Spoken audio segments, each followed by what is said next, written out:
the go home at the bottom. So my friend Rob Quigley moved downtown about 1988 and built this house. And Kathy and I were intrigued to get away from the NIMBYs. We were intrigued to get away from 15-foot side yard setbacks and a 30-foot height limit when we saw Rob build this building. And we said, well, heck with the NIMBYs, we're going downtown. And so Kathy and I designed this building. We worked together as architects. And the way we do that is we divide the building in half. Kathy did the white part, I did the green part there. But these were the first row houses, believe it or not, built in San Diego in 1990. And so those were regular row houses on the white, and then the green part was actually 3 units, which were 12 suites, 12 go-homes. We could make some nice spaces, and it all turned out to be about the spaces that we started to develop that were usually 300 square feet, 350 square feet, and tall ceilinged. The idea was a small space with tall ceiling gave you a certain amount of pride, and was not that much more expensive to build. And besides, you could only stack 3 of these till you hit the 50-foot height limit, so you might as well make them tall, yeah? And this is the same module of space, 12 by 30, where my office was at the time. And how these spaces have been used and how different they are. They'd have tiny little kitchens, crawl-up loft there. Oops. And so we use these, this business of how are we getting around the zoning to greater effect as we moved into an urban situation where parking is a huge problem. We have exceedingly high parking standards in San Diego, 2.25 cars per unit. And of course now with this new definition of unit, which is really in my mind now 6 suites or 8 suites or 25 suites or whatever I wanted, I only needed to park 2 cars. So what that allowed me to do was make a building that was built with nice materials instead of building a parking garage. Usually you got a garage underneath the building and you spent 20%, 30% of your money building a thing for your cars. And I had this idea that cars belonged on the street, not under my building. And although we were unable to count the diagonal parking on the street, we were able to convince the building department that this was a 4-unit building, which had a parking lot in the back, an open space, a simple on-grade building in the city, was very affordable. And but we really did have enough parking if you counted the street parking. Here's the building. Those doors are actually to individual suites in a unit. So we just would put a door into a bedroom. The back of the building, this is about 1998. Again, that's another important thing. A 4-unit building gets great financing. Yeah? You got a residential loan, you got a 30-year fully amortized mortgage. You don't have to go back to the bank again, so by the time people carve it up and turn it into their funny thing, you didn't have to uncarve it every time you refinanced. So this building was a 4-unit apartment building with 12 units in it. You can sort of see how the suites would have doors between them, and again we would name them special ways. Of course the redevelopment agency was on to what we were doing, but they were our supporters in this case. They'd actually given us the property for $1 and helped us through the zoning department and all these people to try to accomplish this. Again, the idea that you can make a unit, the whole regulatory process is based on this unit in San Diego, in California. And once the courts had thrown out the definition of a blood-related family, it really opened up the possibility to do a whole lot of things. So instead of building staircases, structures, elevators, corridors, underground garages, we'd spend all the money on the building and put all the money into the units, which allowed us to have tall ceilings and nice materials in the buildings. It's a drawing I did about the time showing how the status quo was going to be changed by a building we called the Merrimack. Being a Southerner, of course, we liked the Civil War battleship that sunk the Union Army in the Chesapeake Bay. So we pictured the 4-story wood frame, 8-foot ceiling, horrible double-loaded corridor apartment building with this underground garage as the big old beast, the square rigger, which we could sink with the Merrimack there on the left. So you'll see the flag is a dollar bill on the one going down.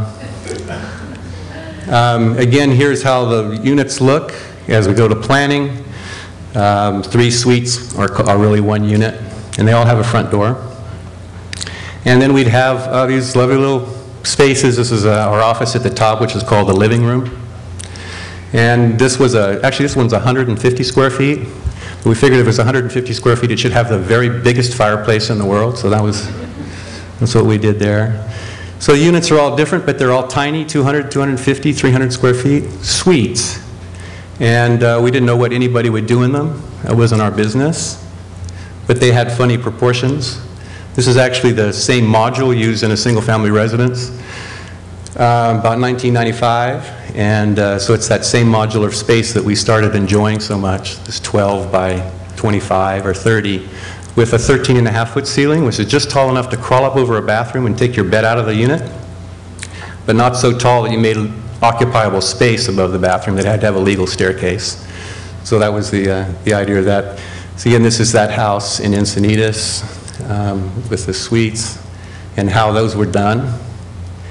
And so we moved on to finally a bigger project. There was no way we were going to make this 40-unit project be a 4-unit project for financing, so we kind of gave up on trying to call 10 suites a unit here. But we did use all the same advantages of the definition of unit to make this building happen. Again, there's no underground garage. We were able to park on the roof of the building on the first level. And in fact, the part that would normally have been a garage, where all that wonderful concrete is that you don't get to use in San Diego, it's all stucco, yeah? We had all that concrete usually buried in a hole. And we want to live in that concrete. Here's the building from across the street. It's actually a vacant lot, not part of our project in the foreground. But it basically parked the cars on the top of the parking garage instead of in it.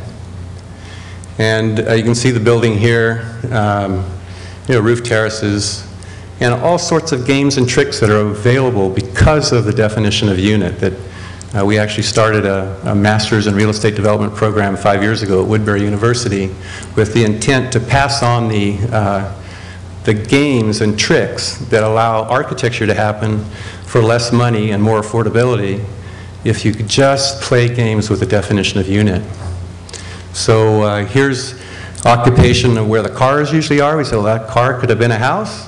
And so here's the parking lot as a house. Very deep space, but we had to put some little skylights in it. But they were very skinny little buildings. There's little skylights through to the roof, to the parking deck above. Very small units back underneath the building. And privatize all the staircases. You know, if the staircase is owned by the unit, you don't have to maintain it. And the costs on your performer are huge to not maintain. And it's also big to say your unit's bigger to rent. You know, it looks big when you walk in it. And then they can put their own pictures on the wall, and they can also vacuum the stairs. And so this is how these units worked out. You can see a little ladder on the left where they go up on top of the bathroom. Here's another building that we had done. Actually, we did pull this one off as a 4-unit.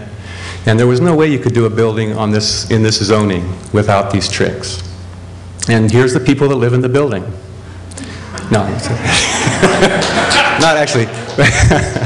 All right, so I'm about done. This is the Essex. You can see the parking lot on the top of the units. And all the units have their own entrances. And I'll spin this around real quick. You can see it. And it breaks into these little units, yeah, which are really suites. There's the whole infrastructure of the building. There's one motel balcony, which because we don't have an elevator in the building, we're allowed to have only the ground floor accessible, yeah, with the rules that are there. So we can have a motel balcony that you step up 3 steps up into the unit so you can still leave your windows open on the balcony, which is only possible, again, with a lot of tricks, calling these things units and suites and whatnot. But there goes the infrastructure. Now every single bit of the building is rentable. So instead of having 20% non-rentable space, I have 20% of the budget to build on the units. And here we are, we'll break them up. But this was actually my favorite unit here. Had a little tall thing that went down. Here's one of the ones up on the roof. But basically the building piles up like this. And the idea is that we were also able to make 1 million different kinds of units. We figured it had nothing to do with anything, housing. The best housing we ever saw was when somebody lived in a silo or lived in some funny leftover space somewhere. It was always the best housing.